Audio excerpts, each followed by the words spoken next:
Okay, so the next reaction of alkenes it is hydroboration oxidation of alkenes, है ना। अभी तक हमने बहुत सारी केमिकल रिएक्शंस देख ली। अब अगली रिएक्शन देखेंगे हम लोग हाइड्रोबोरेशन ऑक्सीडेशन ऑफ अल्कीन्स। अब एक्चुअली इसमें होता क्या है कि किसी भी एक अल्कीन को हम लोग रिएक्ट करते हैं डायबोरेन के साथ। देखिए अगर आपको याद हो तो हमने डायबोरेन का स्ट्रक्चर देखा है या बेसिकली डायबोरेन का फार्मूला देखा है। डायबोरेन का फार्मूला होता है B2H6। इसको मैं कैसे लिख सकता हूँ, इसको मैं BH3 ट्वाइस लिख सकता हूँ, यस और नो। B2H6 इसको बोला जाता है डायबोरेन, ठीक है। The name of this compound is diborane. तो डायबोरेन का फॉर्मूला B2H6 है, या हम लोग उसको कैसे लिख सकते हैं BH3 ट्वाइस। आती है बात समझ में। तो अब क्या करना है, अल्कीन की रिएक्शन हमको करना है डायबोरेन के साथ BH3 ट्वाइस के साथ। अब बहुत ध्यान से देखना होगा क्या, यहाँ पर इस साइड में मैं थोड़ा सा उसकी फंक्शनिंग बताता हूँ, मैकेनिज़्म टाइप का। मान लो यहाँ पर मैंने ले लिया एक alkyne CH2 double bond CH2, ठीक है, ये एक मेरा अल्कीन है।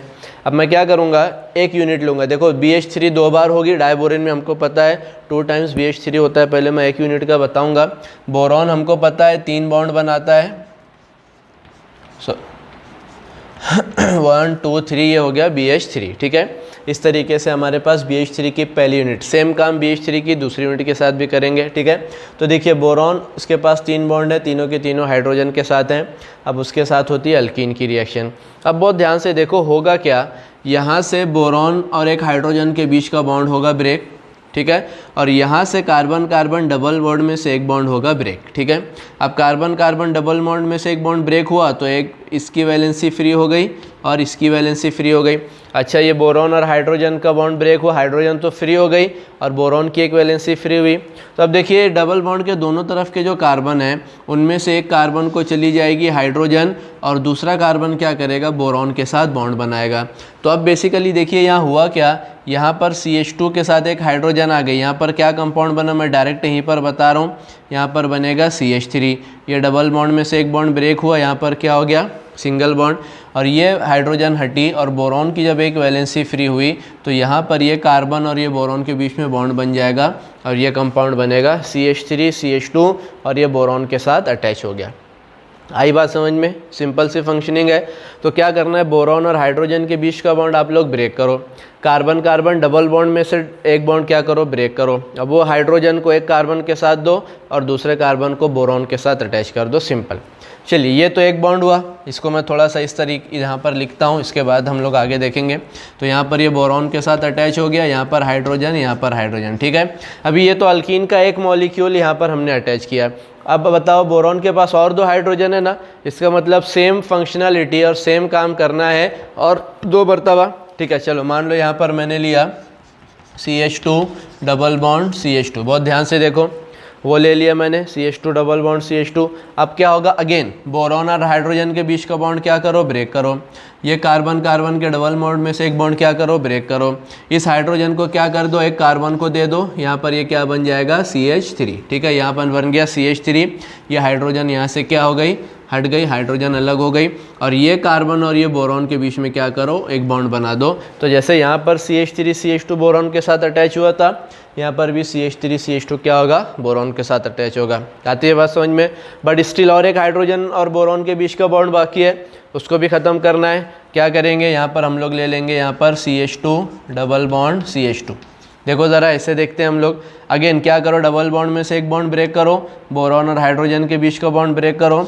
इस हाइड्रोजन को एक कार्बन को दे दो, यहाँ पर क्या बन जाएगा, यहाँ पर बन जाएगा CH3, यह हाइड्रोजन अलग हो गई और ये कार्बन बोरॉन के साथ बना लेगा बॉन्ड। आया समझ में। तो हमने किया क्या, हमने BH3 के अंदर बोरॉन और हाइड्रोजन के जो तीनों के तीनों बॉन्ड थे, उन तीनों के तीनों बॉन्ड को हमने ब्रेक कर दिया। ब्रेक करने के बाद हमने क्या किया, ब्रेक करने के बाद वो जो हाइड्रोजन अलग हुई उसको एक कार्बन को दिया और दूसरे कार्बन को किसके साथ ज्वाइन कर दिया, बोरॉन के साथ। अब क्या कंपाउंड बना, देखो तो ज़रा, यहाँ पर कंपाउंड बना CH3 CH2, कितने टाइम है, 3 टाइम। तो हम लोग इसको ऐसे लिख सकते हैं CH3 CH2, ये 3 टाइम किसके साथ अटैच है, बोरॉन के साथ अटैच है, यस और नो। देखो ज़रा CH3 CH2 ये थ्राइस और ये सब CH2 के एंड की तरफ से किसके साथ अटैच है, बोरॉन के साथ लिख सकते हैं ऐसा। आई बात समझ में। तो देखिए पहली सिचुएशन में जब हमने अल्कीन को इथीन की रिएक्शन बोरॉन के साथ की तो हमको कंपाउंड मिला CH3 CH2 थ्राइस और बोरॉन। बट यहाँ पर BH3 ट्वाइस है ना, तो जब एक बोरॉन BH3 के साथ 3 अटैच हुए तो अगर बोरॉन हमारे पास देखो और एक मॉलिक्यूल BH3 का मिलेगा ना, यहाँ पर और एक मॉलिक्यूल BH3 का मिलेगा इस तरीके से, यहाँ पर BH3 प्लस BH3। तो जब एक BH3 के साथ ये कंपाउंड बन रहा है तो दो BH3 के साथ क्या करोगे, सिंपली इसको 2 कर दोगे, यस और नो। क्योंकि देखो अब यहाँ पर 2 बोरॉन हो गए और 2 × 3 टोटल 6 हो गया। तो देखिए यहाँ पर हमने 2 किया और यहाँ पर इसको कितना कर दिया, 6 मॉलिक्यूल कर दिया। आया समझ में सबको, बैलेंसिंग समझ में आई। Why we are writing 2 here, because 2 boron है तो यहाँ पर भी 2 बोरॉन, और एक बोरॉन के साथ 3 जो है अल्कीन अटैच होता है, तो 2 बोरॉन के साथ कितने होंगे, टोटल 6 अल्कीन अटैच होंगे। ये बना हमारा पहला प्रोडक्ट। सबको आया समझ में, चलिए वेरी गुड। अब आगे चलते हैं। अब ये जो कंपाउंड बना है, अब इस कंपाउंड की रिएक्शन हमको करना है H2O2 के साथ इन प्रेजेंस ऑफ NaOH। अब चलो उसको भी देखते हैं, एक एक मॉलिक्यूल देखेंगे। 2 करने के लिए तो सिर्फ हमने 2 से मल्टीप्लाई कर दिया, हो जाएगा। अब देखिए ये हमारे पास कंपाउंड है, अब उसके साथ हम लोग रिएक्शन करते हैं 3H2O2 की, इसके साथ रिएक्शन करते हैं। बहुत ध्यान से देखना। मान लो एक H2O2 मैंने यहाँ लिखा। अच्छा H2O2 को मैं OH और OH 2 टाइम ऐसे लिख सकता हूँ, यस और नो। H2O2 को 2 टाइम्स लिख सकता हूँ ना। तो देखो यहाँ पर एक OH लिख दिया, ये क्या बन गया, एक H2O2 बना, हाइड्रोजन पर ऑक्साइड। दूसरा यहाँ पर लिखता हूँ मैं OH और OH, ये लिख दिया। और तीसरा यहाँ पर लिखता हूँ मैं OH एंड OH। बहुत ध्यान से देखो ये क्या लिखा मैंने, H2O2 को मैंने ब्रेक किया OH और OH में। बेसिकली H2O2 हाइड्रोजन पर ऑक्साइड का फॉर्मूला क्या है, ये फार्मूला हाइड्रोजन पर ऑक्साइड का। अगर इसको बीच में से ब्रेक करूं तो एक तरफ OH मिलेगा, दूसरी तरफ OH मिलेगा। तो H2O2, एक H2O2 में 2 OH मिलेंगे। हमने यहाँ पर टोटल कितने H2O2 यूज़ किए हैं, 3। तो क्या यहाँ पर एक पहला H2O2, यहाँ दूसरा H2O2, यहाँ पर तीसरा H2O2। अब देखो करना क्या है, बिल्कुल सिंपल सी चीज़ है। यहाँ से क्या करो, बोरॉन और कार्बन के बीच का बॉन्ड ब्रेक करो। अब बताओ बोरॉन और कार्बन के बीच का बॉन्ड ब्रेक हुआ, एक वैलेंसी कार्बन की फ्री हुई, एक वैलेंसी बोरॉन की फ्री हुई। तो एक OH क्या कर दो, कार्बन को दे दो, दूसरा OH क्या कर दो, बोरॉन को दे दो। बिल्कुल सिंपल। बोरॉन और कार्बन के बीच का बॉन्ड हमने ब्रेक किया। जब बोरॉन और कार्बन के बीच का बॉन्ड हमने ब्रेक किया तो क्या हो गया, यहाँ पर दोनों की एक एक वैलेंसी फ्री हुई। तो एक OH किसको दिया, कार्बन को, एक OH किसको दिया, बोरॉन को। अच्छा ऐसे 3 बॉन्ड है ना बोरॉन और कार्बन के साथ, ये तो एक बॉन्ड ब्रेक हुआ तो 2 OH एक एक इनको मिल गई। चलो अब ये वाला बॉन्ड ब्रेक करो, बोरॉन और कार्बन के बीच का दोनों की एक एक वैलेंसी फ्री हुई। एक OH बोरॉन को दे दो, एक OH कार्बन को दे दो। आती है बात समझ में। चलिए तीसरा बोरॉन और कार्बन के बीच का बॉन्ड ब्रेक करो, दोनों की एक एक वैलेंसी फ्री हुई। एक OH बोरॉन को दे दो, एक OH कार्बन को। तो हमने क्या किया, बोरॉन और कार्बन के बीच में 3 बॉन्ड थे, एक बॉन्ड ब्रेक किया, बोरॉन की एक वैलेंसी फ्री हुई, कार्बन की एक वैलेंसी फ्री हुई। एक OH बोरॉन को मिला, एक OH कार्बन को मिला। सिमिलरली दूसरा बॉन्ड ब्रेक किया, एक OH बोरॉन को, एक OH कार्बन को, एंड सो ऑन। इस तरीके से हमने किया। अब देखो जरा कंपाउंड क्या क्या बने, इसके ऊपर ध्यान दो। ये क्या बन गया, CH3 CH2 OH, ethyl alcohol बन गया, इथेनॉल बन गया। ये कंपाउंड क्या बना, CH3 CH2 OH, ये भी एक इथेनॉल बन गया। ये कंपाउंड क्या बना, CH3 CH2 OH। इसका मतलब हमको यहाँ पर 3 मॉलिक्यूल किसके मिले, CH3 CH2 OH के 3 मॉलिक्यूल मिले। आती है बात समझ में। प्लस एक मॉलिक्यूल किसका मिला, BOH thrice, 3 OH molecule boron के साथ लग गए, तो एक मॉलिक्यूल यहाँ पर किसका मिलेगा, BOH थ्राइस। आती है बात समझ में। बट अगर यहाँ पर 2 बोरॉन है ना, यहाँ पर कितने बोरॉन है, 2 बोरॉन है, तो इसको भी क्या करना पड़ेगा, 2 करना पड़ेगा, और इसको कितना करना पड़ेगा, 6 करना पड़ेगा। तो जब हमने इस कंपाउंड की रिएक्शन H2O2 के साथ की इन प्रेजेंस ऑफ NaOH, तो हमको 6 मॉलिक्यूल किसके मिले, इथेनॉल के, और we can say ethyl alcohol के, और this is the by product BOH thrice. इसको बोरिक एसिड कहते हैं, ठीक है, BOH थ्राइस। ये मिल गया हमको कंपाउंड। आ गई बात समझ में। So this is the example और this is the reaction of hydroboration oxidation of alkenes. आया समझ में सबको। इसका आप लोग स्क्रीनशॉट ले लीजिए, फिर और एक एग्जाम्पल इसके आगे हम लोग देखेंगे। Thank you. Okay, now next alkene we are taking, that is propene, CH3 CH double bond CH2। इससे पहले वाला जो अल्कीन था वो कौन सा था, इथीन। देखो वो सिमेट्रिकल टाइप का अल्कीन था, है ना। अब ये है कि हमारे पास एक अनसिमेट्रिकल टाइप का अल्कीन है, इसकी रिएक्शन देखते हैं। चलो मान लो यहाँ पर एक अल्कीन लिखा, CH3 CH double bond CH2 और यहाँ पर हमने लिखा BH3। ठीक है, आती है बात समझ में। इसको थोड़ा सा एक जो पॉइंट बताने वाला है वो पॉइंट समझेंगे। अब देखिए अगेन यहाँ पर भी क्या होगा, सेम काम होगा। बोरॉन और हाइड्रोजन के बीच का बॉन्ड होगा यहाँ पर ब्रेक, और यहाँ पर कार्बन कार्बन डबल बॉन्ड में से एक बॉन्ड होगा ब्रेक। इन दोनों की एक एक वैलेंसी फ्री होगी। अच्छा, इससे पहले हमारे पास इथीन था, सिमेट्रिकल अल्कीन था। किसी को भी हाइड्रोजन जाती, किसी को भी बोरॉन जाता, कंपाउंड सेम मिलता, कोई इशू नहीं। लेकिन यहाँ पर अगर मैंने इसको हाइड्रोजन दे दिया और इसको बोरॉन दे दिया, या इसको बोरॉन दे दिया, इसको हाइड्रोजन दे दी, इसको बोरॉन दे दिया, तो कंपाउंड चेंज हो जाएगा ना। तो अब ये अनसिमेट्रिकल अल्कीन है, तो अनसिमेट्रिकल अल्कीन में कभी भी एडिशन होता है तो क्या देखा जाता है, मार्कोनिकॉफ्स रूल। अब देखिए ज़रा यहाँ पर बोरॉन और हाइड्रोजन के बीच का बॉन्ड ब्रेक हुआ। याद रखो बोरॉन और हाइड्रोजन में ज़्यादा इलेक्ट्रोनिगेटिव बोरॉन है ना। Boron is slightly electronegative than hydrogen, क्योंकि ये नॉन मेटल है, तो इस पर आएगा माइनस, इस पर आएगा प्लस।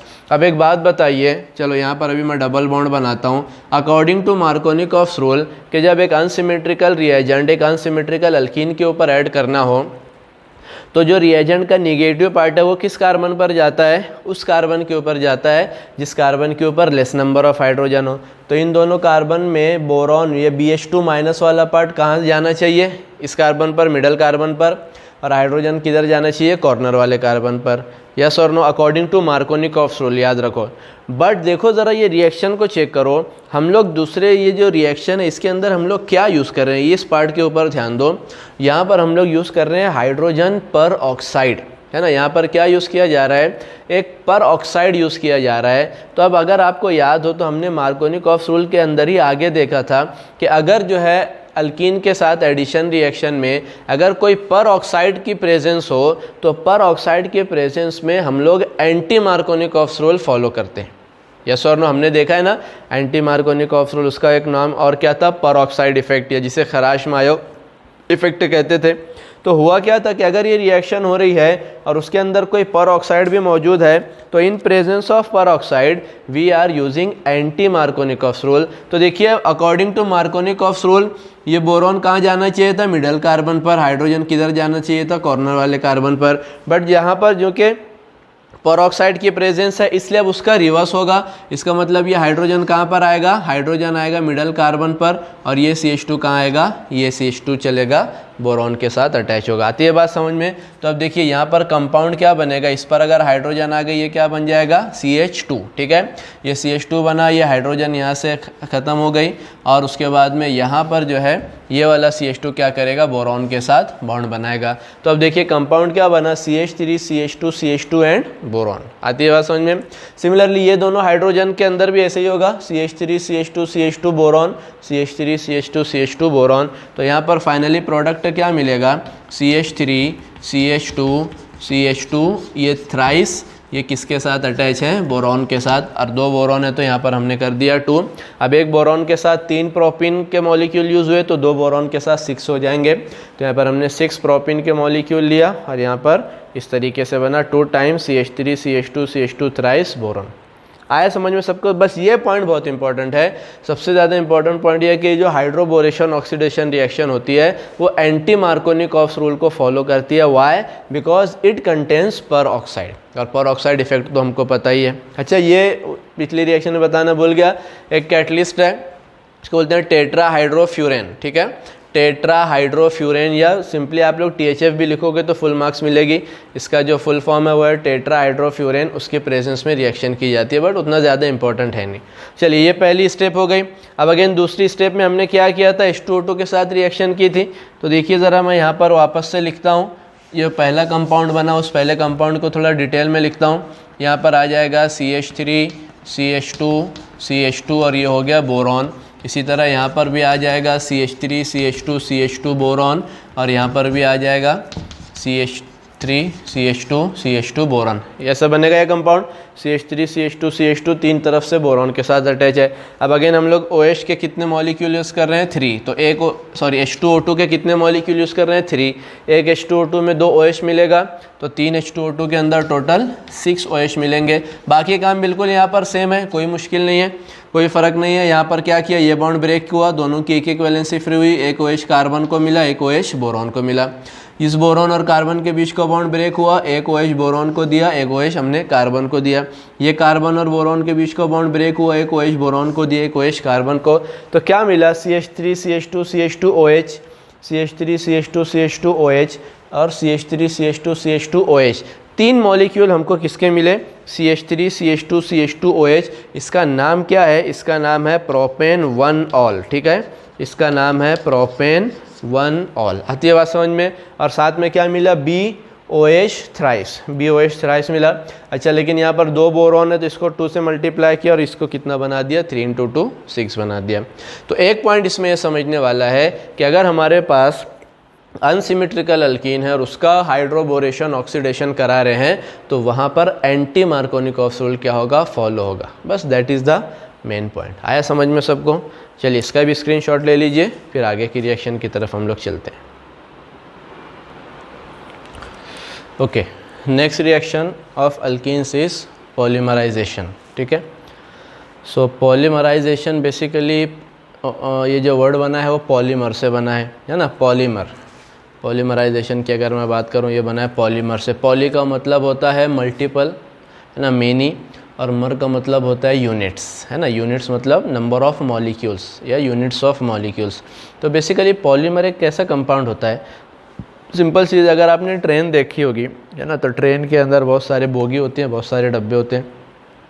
तो बहुत सारे डब्बे आपस में ज्वाइन होकर क्या बनाते हैं, पूरी ट्रेन बनाते हैं। अब अगर मैं एक डब्बे को एक यूनिट मानता हूँ तो ऐसी बहुत सारी यूनिट्स आपस में ज्वाइन होकर ट्रेन बन रही है ना, तो उस train is nothing but the polymer of those bogies. आती है बात समझ में।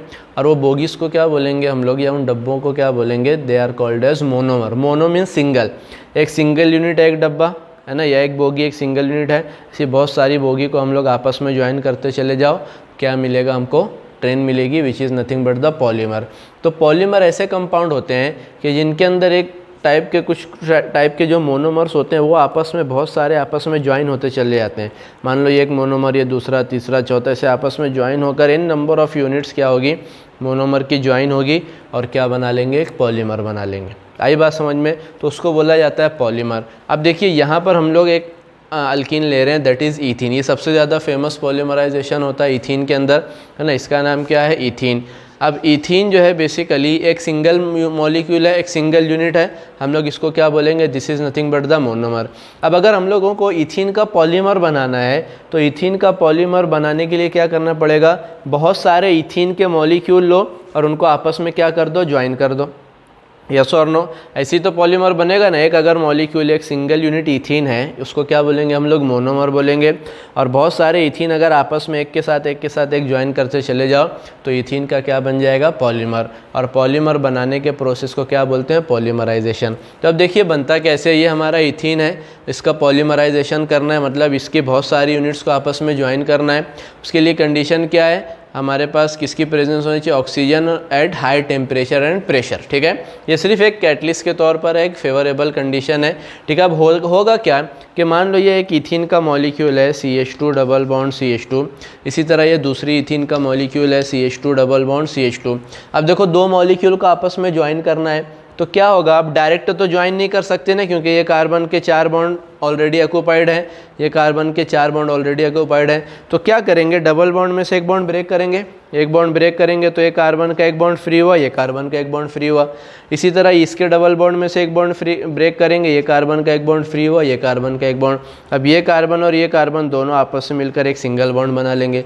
इसी तरह इस तरफ कोई तीसरा ईथीन का मॉलिक्यूल होगा, उसका एक बॉन्ड ब्रेक करेंगे, वो दोनों कार्बन आपस में सिंगल बॉन्ड बनाएंगे। इस तरफ मान लो, चलो यहाँ पर मैं बनाता हूँ CH2 डबल बॉन्ड CH2। यहाँ से एक बॉन्ड ब्रेक करो, इसका एक बॉन्ड फ्री हुआ, इसका एक बॉन्ड फ्री, ये दोनों कार्बन आपस में क्या कर रहे हैं, ज्वाइन हो रहे हैं। तो देखिए ये एक ईथीन का मॉलिक्यूल था, ये दूसरा ईथीन का मॉलिक्यूल, ये तीसरा, चौथा। इसी तरह दोनों तरफ ईथीन के मॉलिक्यूल आपस में ज्वाइन होते चले जाएंगे और ईथीन का पॉलीमर बन जाएगा। तो इसको लिखने का मेथड क्या है, एक मॉलिक्यूल लिखिए CH2 CH2, ऐसी बहुत सारी यूनिट आपस में ज्वाइन हो रही है ना, तो इसको हम लोग क्या बोल देंगे, n यूनिट्स क्या हो रही है, आपस में ज्वाइन हो रही है। तो देखिए कैसे इसको लिखने का मेथड है, बिल्कुल सिंपल, कि यहाँ पर एक इथीन का मॉलिक्यूल लिया और उसके n यूनिट्स आपस में, हमने हर बार इतना बड़ा लिखने की ज़रूरत नहीं, CH2 ये एक बॉन्ड बाहर निकाला, इसका मतलब यहाँ पर बहुत सारे है ना CH2 ग्रुप अटैच है, इधर निकाला बहुत सारे CH2, कितने यूनिट्स अटैच हैं, n, इसलिए यहाँ पर भी हमने क्या कर दिया, n। अब ये इथीन है, इसका पॉलीमर बना दिया तो इसको बोला जाता है पॉलीथीन। ठीक है, इसको क्या बोला जाता है, पॉलीथीन, या नॉर्मली हम लोग इसको पॉलीथीन बोलते हैं। जो हमारी कैरी बैग्स वगैरह होती हैं ना प्लास्टिक की, जिसमें हम लोग सामान वगैरह लाते हैं, वो पॉलीथीन यही होता है। इथीन का हमने क्या कर दिया, पॉलीमराइजेशन कर दिया, क्या बन गया हमारा, पॉलीथीन। समझ में आ गई बात, सिंपल सा है, सिर्फ इसी को आप लोग ध्यान में रखिए। सबसे ज़्यादा कॉमन पॉलीमराइजेशन जो रिएक्शन है वो इथीन के अंदर ही मिलती है, प्रोपीन में भी थोड़ी बहुत मिलती है, बट ज़्यादा फेमस ये वाली। आया समझ में सबको। चलिए नेक्स्ट, अब यहाँ पर देखेंगे हाइड्रोक्सिलेशन। अब हाइड्रोक्सिलेशन बेसिकली 2 वर्ड से बना है। हाइड्रो मतलब क्या, हाइड्रोजन, ऑक्सी मतलब क्या, ऑक्सीजन। हाइड्रोक्सिलेशन मतलब क्या, हाइड्रोक्सिल ग्रुप को ऐड कराना है। और हमको पता है कि OH ग्रुप को क्या बोला जाता है, हाइड्रोक्सी ग्रुप बोला जाता है ना, हाइड्रोक्सी भी बोला जाता है और कभी कभी हाइड्रोक्सिल ग्रुप भी बोला जाता है। तो हाइड्रोक्सिलेशन का मतलब क्या होगा, we have to add OH group on alkene. आई बात समझ में। अब चलिए कैसे करते हैं, तो देखो एक अल्कीन लिया मैंने, उसकी रिएक्शन की H2O के साथ, ये वाटर है ना, अच्छा वाटर के साथ रिएक्शन करने के बाद इनके अंदर हम लोग प्रेजेंस रखते हैं cold and dilute alkaline KMnO4। KMnO4 एक कंपाउंड है, इसको बोला जाता है पोटेशियम परमैंगनेट। ठीक है, कैसा होना चाहिए, अल्कालाइन। अल्कालाइन मतलब कौन से सोल्यूशन होना चाहिए, बेसिक सोल्यूशन होना चाहिए, और उसके बाद ये कोल्ड कंडीशन में और डाइल्यूटेड फॉर्म में होना चाहिए। मतलब कैसे बनाओगे, एक बेस लिया, कोई सा भी एक बेसिक सोल्यूशन, मतलब बेसिक सोल्यूशन लो, उसके अंदर KMnO4 डाला, थोड़ी क्वांटिटी क्योंकि अपने को डाइल्यूट चाहिए, और वो सोल्यूशन को हमने मतलब थोड़ा सा उसका टेम्परेचर डाउन कर दिया, कैसा बन गया, कोल्ड बन गया। अब एक बात याद रखना है, जो KMnO4 है ये एक बहुत अच्छा ऑक्सीडाइजिंग एजेंट है। ऑक्सीडाइजिंग एजेंट है मतलब सामने वाले को क्या करता है, ऑक्सीडाइज करता है। अब अगर ऑक्सीजन के फॉर्म में मैं बात करूं, ऑक्सीडेशन किसे कहते हैं, ऑक्सीडेशन कहते हैं एडिशन ऑफ ऑक्सीजन को। तो चलो मान लो अगर मैं एक ऑक्सीडाइजिंग एजेंट हूँ, मुझको सामने वाले को ऑक्सीडाइज करना है, मतलब उसको ऑक्सीजन मिलेगी तो ऑक्सीडाइज होगा ना, तो ऑक्सीजन कौन दूंगा, मैं दूंगा। तो मैं क्या करूँगा अपने पास से एक ऑक्सीजन उसको दूंगा, वो मेरे से ऑक्सीजन गेन करके ऑक्सीडाइज हो जाएगा, और मैं क्या बन जाऊंगा, क्योंकि मैंने उसको ऑक्सीडाइज किया तो I am an oxidising agent. समझ में आया।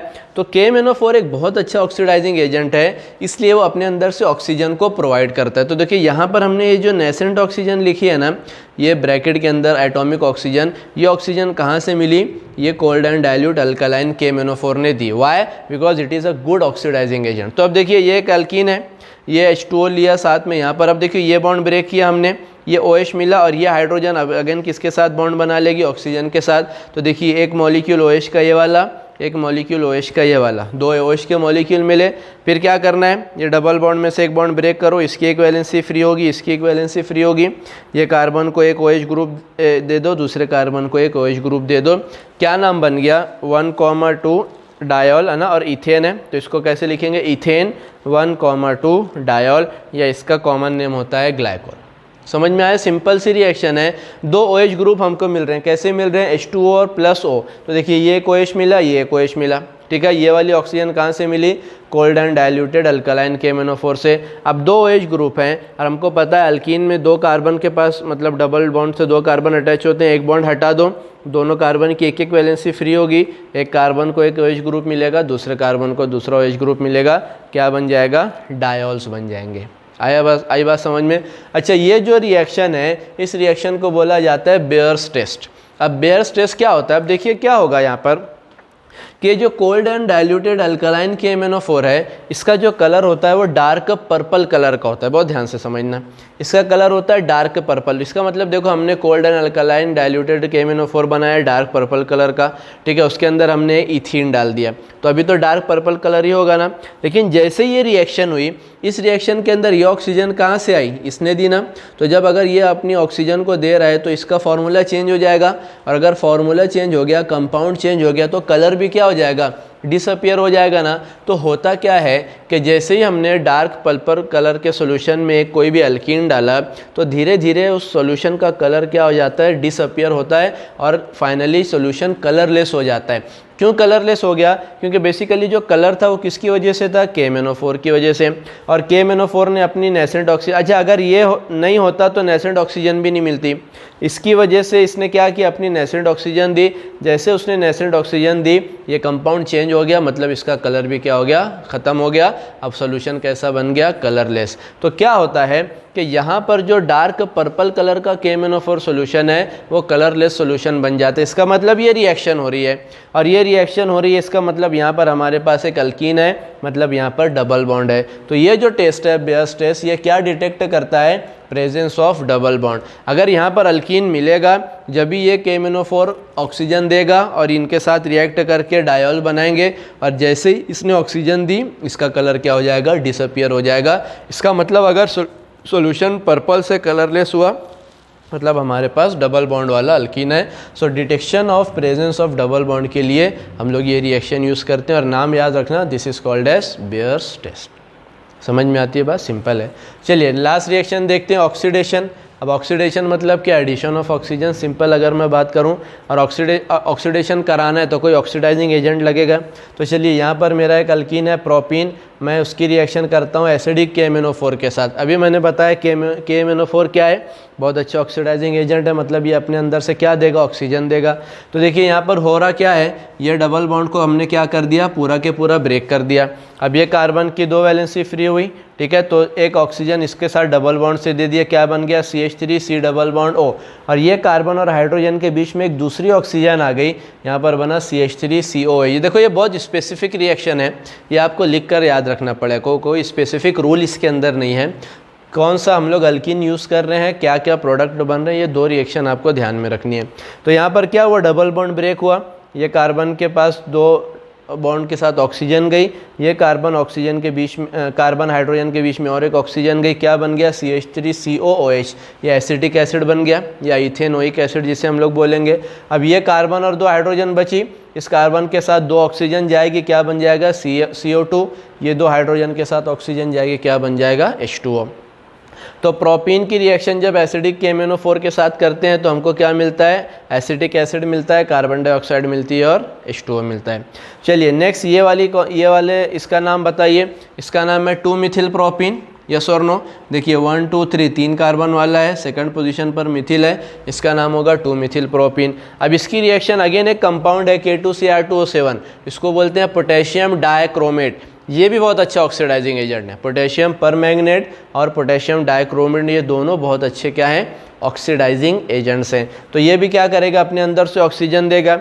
अब अगेन देखिए यहाँ पर क्या होगा? ये वाला डबल बॉन्ड ब्रेक होगा, CH3C CH3, ये कार्बन का 2 बॉन्ड खाली हो गया, इसको क्या करो? एक डबल बॉन्ड के साथ ऑक्सीजन दे दो, क्या बन गया? CH3C डबल बॉन्ड हो CH3, कीटोन बन गया एक, एसीटोन जिसका नाम है। इस तरह यहाँ पर CH3CH, ये कार्बन का 2 बॉन्ड खाली है, डबल बॉन्ड से ऑक्सीजन दे दो, और ये कार्बन हाइड्रोजन के बीच में एक ऑक्सीजन, जैसे यहाँ पर देखा ना CH3CH, यहाँ पर भी है CH3CH, इससे क्या बन रहा है? एसिटिक एसिड, यहाँ पर क्या बना?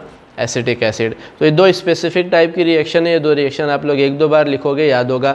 ऑक्सीडेशन हो रहा है ना हर एक में देखो यहाँ पर ऑक्सीजन ऐड हो रही है, यहाँ पर ऑक्सीजन ऐड हो रही है, यहाँ पर ऑक्सीजन, सिमिलरली यहाँ पर ऑक्सीजन, यहाँ पर 2-2 ऑक्सीजन ऐड हो रही है। तो हर जगह एडिशन ऑफ ऑक्सीजन हो रहा है, और एडिशन ऑफ ऑक्सीजन को हम लोग क्या कहते हैं? ऑक्सीडेशन। और वो कौन करा रहे हैं? ऑक्सीडाइजिंग एजेंट्स KMnO4 और K2Cr2O7, these 2 are the good oxidising agents. आई बात समझ में? तो ये अल्कीन्स की जो रिएक्शंस हैं, ये सारी की सारी रिएक्शंस यहाँ पर फिनिश हो गई, ठीक है। इसका स्क्रीनशॉट ले लीजिए, फिर आगे के एक छोटे पार्ट की तरफ हम लोग चलते हैं। ओके, नाउ एक लास्ट पार्ट अल्कीन के अंदर है, यूजेस ऑफ अल्कीन्स हम लोग देख लेते हैं, ठीक है। तो सबसे पहले यूज है alkenes are used in preparation of various compounds. अभी जितनी भी रिएक्शंस हमने अल्कीन्स की देखी उन सब में कुछ ना कुछ कंपाउंड बन रहा था ना। फॉर एग्जांपल RX है ना, स्टार्टिंग के जो रिएक्शन थे उसमें हमने देखा था अल्कीन से हम लोग अल्किल हैलाइड बना रहे थे। इसी तरह ROH अल्कीन से हमने अल्कोहल भी बनाया। आप लोग रिएक्शन एक बार तब चेक करोगे सब कंपाउंड आपको मिलेंगे। RCHO अभी हमने लास्ट की रिएक्शन जो देखी अल्कीन से हमने या उससे पहले की रिएक्शन एक अल्डिहाइड बनाया था ओजोन वाले कंपाउंड के अंदर। सिमिलरली RCOR, उसमें भी हमने कीटोन बनाया था, अभी ऑक्सीडेशन रिएक्शन में भी कीटोन बना। RCOOH कार्बोक्सिलिक एसिड अभी हमने बनाया। तो अल्कीन से नंबर ऑफ इम्पॉर्टेंट केमिस्ट्री के जो कंपाउंड्स है वो हम लोग बना सकते हैं। तो ये 2-3 कंपाउंड भी आप लोग ध्यान में रखोगे तो काफ़ी है। नेक्स्ट यूज़ है अल्कीन से हम लोग we can prepare polythene, polypropene etcetera.